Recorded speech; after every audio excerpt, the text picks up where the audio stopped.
Você teve um momento da sua vida em que você ouviu que tinha 3 meses de vida por causa de um câncer. Um câncer nos seios. E quando você ouve que tem um câncer, é um diagnóstico de morte. E ele falou para mim, ele falou, olha, não tem jeito para você. Se você não tem cirurgia, não tem tratamento, não tem químio, não tem rádio, não tem nada. Ele falou, você já vaza sangue. Ele falou. E você vai daí para pior. Ele falou, se eu falei, doutor, quanto tempo? Uns 6 meses, ainda joguei uns 6 meses. Ele falou, não, no máximo 3.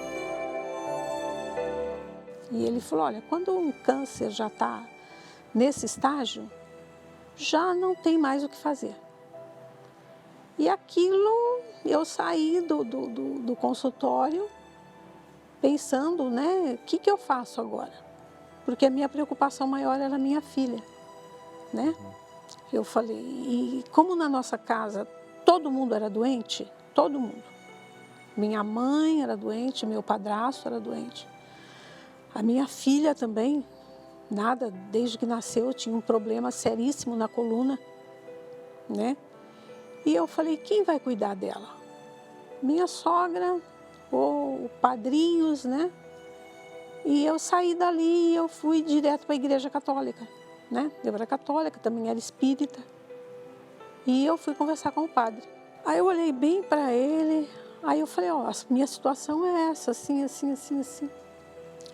Eu acabei de sair do consultório do médico, o que eu faço? Eu preciso de ajuda. E ele falou, minha filha, não tem nada que se possa fazer para você. Essa situação que você está passando, quando você nasceu, Deus já escreveu isso no livro da vida. Ele falou, toda essa situação sua já está escrita, já está predestinada. Aquilo acabou mais comigo. Eu fui para casa, peguei o telefone, liguei aqui para São Paulo, que nós estávamos morando, né, na época no Paraná, e eu liguei para a Mãe de Santo, aqui em São Paulo, né? Quando eu morava aqui, frequentava o terreiro. E ela falou para mim, vou jogar búzio para você.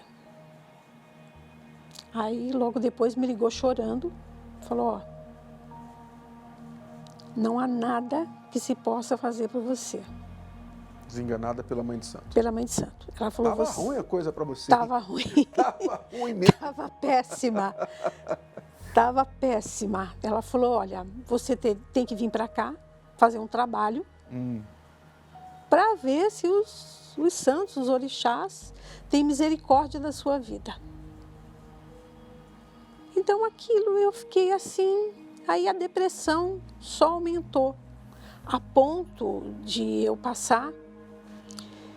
Eu lembro que uma vez eu fui colocar uma carta no correio para uma amiga minha na Alemanha e do outro lado da rua do correio tinha funerária. E eu fui na frente da funerária olhar o caixão.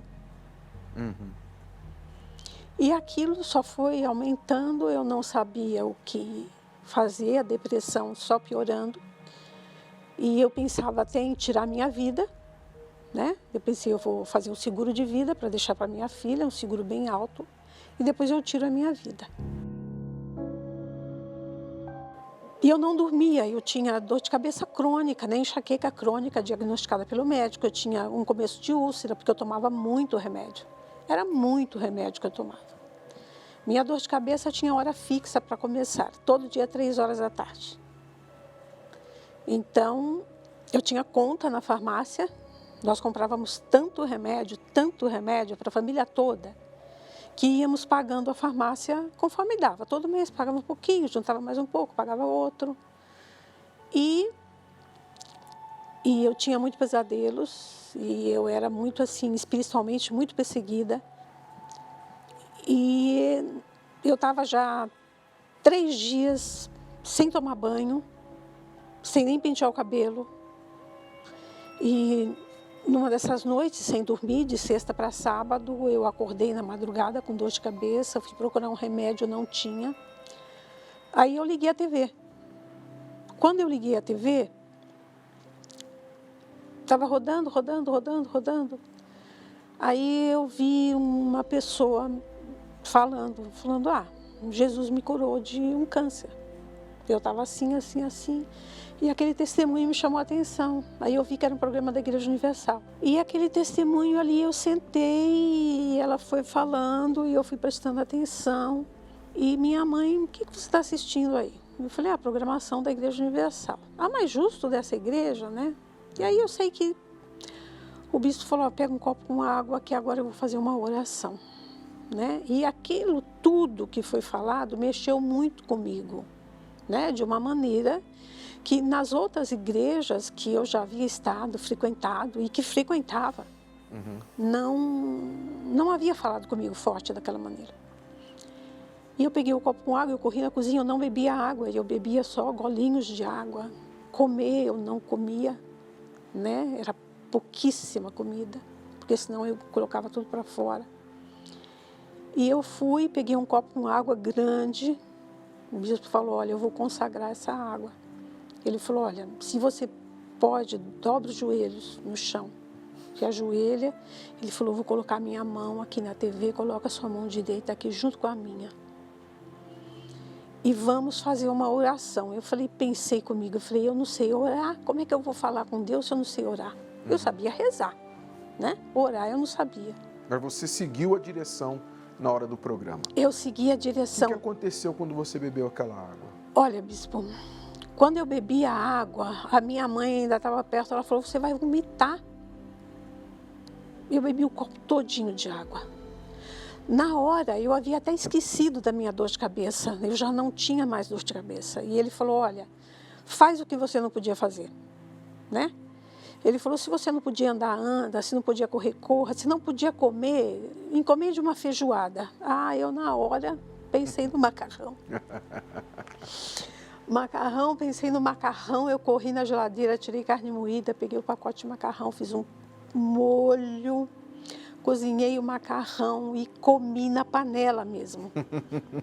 Tamanha era com fome, tamanha era a minha vontade. Não vomitei, não senti dor de estômago, a minha cabeça havia parado de doer. E eu, naquela noite de sábado, eu me deitei, era 9 horas da noite, acordei no domingo às 2 horas da tarde, com a minha filha do meu lado chorando. Vó, a minha mãe morreu, a minha mãe não acorda, a vó chama a minha mãe morreu. E eu acordei e eu falei, que hora que é? Minha mãe falou, 2 horas, você vai dormir o dia todo? Assim que eu cheguei na igreja, o pastor pediu para que a esposa dele ungisse o meu seio, né?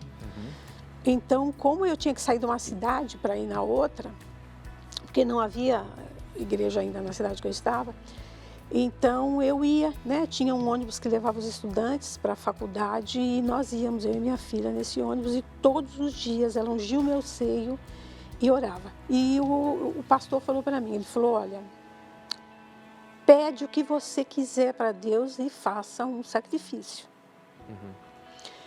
E eu não fiz pedido, eu não fiz nada. Eu simplesmente rasguei o diagnóstico que eu tinha do câncer, coloquei dentro do envelope, colei, que eu rasguei bem rasgadinho, né?